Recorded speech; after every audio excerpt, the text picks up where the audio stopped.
Olá, irmãos, que Deus esteja nos abençoando, nos fortalecendo e que nós possamos mais uma vez, em torno da palavra de Deus, sermos edificados e fortalecidos por ela. Meus irmãos, às vezes pensamos, será que as minhas orações são respondidas? Será que Deus ouve as minhas orações?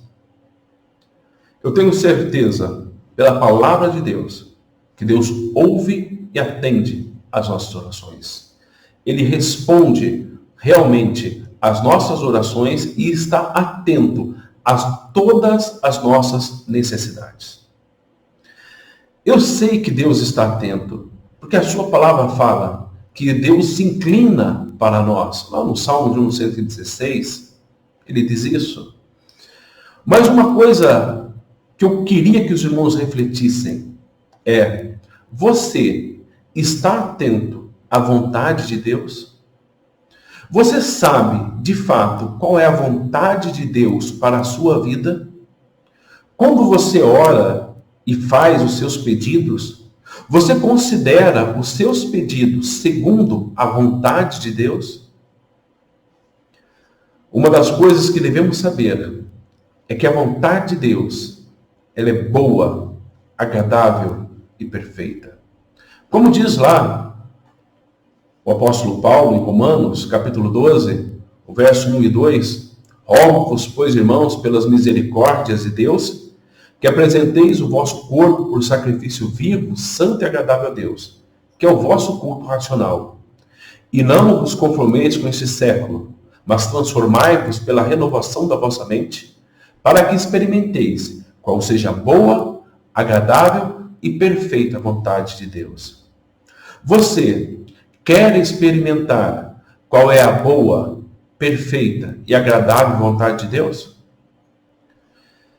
Nós observamos, pela palavra de Deus, que Jesus Cristo quis experimentar a boa, agradável e perfeita vontade de Deus. Sim, Jesus Cristo, também Deus homem, o nosso mestre, o nosso Senhor e Salvador, ele pelo qual nós andamos pelo mesmo nome e somos chamados cristãos, porque queremos ser seus imitadores.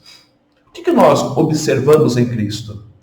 Que ele quis a vontade de Deus acima da sua própria vontade. Eu gostaria de ler com os irmãos, lá em Hebreus, no capítulo 5, o verso de número 7, que nos diz assim: Ele, Jesus, nos dias da sua carne, tendo oferecido com forte clamor e lágrimas, orações e súplicas a quem o podia livrar da morte, e tendo sido ouvido por causa da sua piedade. Esse texto nos diz que Jesus Cristo, nos dias da sua carne, ele clamou com forte clamor e lágrimas para aquele que o poderia livrar da morte. E esse texto fala que ele foi ouvido. Mas Deus não livrou Jesus da morte. Como esse texto pode falar que Jesus foi ouvido? É interessante, será que há uma contradição na palavra de Deus? Será que há um erro aqui? Não, não há um erro. Esta oração de Jesus Cristo, ela foi registrada por 3 evangelistas. Mateus, em Mateus 26, 39, por Marcos, em Marcos 14, 36, e em Lucas 22, 42. Eu gostaria de ler com os irmãos o que Mateus diz, lá em Mateus 26, 39. Diz assim: Adiantando-se um pouco, prostrou-se sobre o seu rosto, orando e dizendo: Meu Pai, se possível, passe de mim este cálice. Todavia, não seja como eu quero, e sim como tu queres. Jesus diz: Todavia, não seja como eu quero, e sim como tu queres. Aqui nesse texto, Jesus, ele clama: Pai, se possível, passe de mim esse cálice. Todavia, não seja como eu quero, e sim como tu queres. O que nós observamos é que o que excede o desejo de Cristo é a vontade do Pai. É assim que deve ser conosco. A vontade de Deus deve exceder os nossos próprios desejos.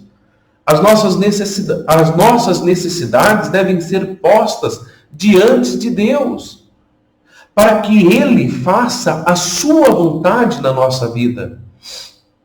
Meus irmãos, quanto nós temos pedido a Deus e quanto dos nossos pedidos nós estamos satisfeitos por Deus fazer a sua vontade. É a vontade de Deus que deve prevalecer. E isso demonstrará que nós cremos que Ele é o nosso Deus, que Ele se importa conosco. Isso demonstra que Ele é o nosso Pai e que Ele nos ama. Quando a vontade de Deus é feita e quando nós, como servos submissos de Deus, nos alegramos por Deus realizar a sua vontade. Muitas vezes, irmãos, nós devemos orar para que nós possamos compreender qual é a vontade de Deus e nos alegrarmos com ela e sermos fortalecidos por ela. Tira da sua mente essa ideia de que a oração é para que Deus faça tudo o que você quer. Mas a oração é para que nós saibamos e entendamos tudo o que Deus quer. É uma mudança de raciocínio. É uma mudança de pensamento para que nós façamos a vontade de Deus. Deus, Ele é sábio. Deus é santo. Deus é bom. E é isso o que nós devemos buscar para a nossa vida. Essa sabedoria, essa bondade, as grandezas de Deus sobre nossa vida. Por isso que nós devemos falar, se Deus quiser. Se for a vontade de Deus. E quando Deus nos der a resposta, nós nos alegrarmos com esta resposta. Que Deus esteja nos abençoando e nos fortalecendo. Amém? Vamos orar, irmãos. Santo e eterno Deus, Tu conheces a nossa vida e as nossas necessidades. Colocamos, Senhor, todos os nossos desejos diante do Senhor. Pedimos que o Senhor venha fortalecer aqueles que ao nosso lado estão desamparados, enfraquecidos, adoentados. Mas pedimos, Senhor, que acima de todo o nosso desejo, a Tua vontade prevaleça. Que nós possamos nos colocar diante de Ti, certos de que a Tua vontade é a melhor. E que, conscientes disso, possamos glorificar e exaltar o Teu santo e bendito nome. Esta é a oração que fazemos, no nome santo do Teu Filho amado Jesus, pedindo que se realize sempre a Tua vontade. Amém.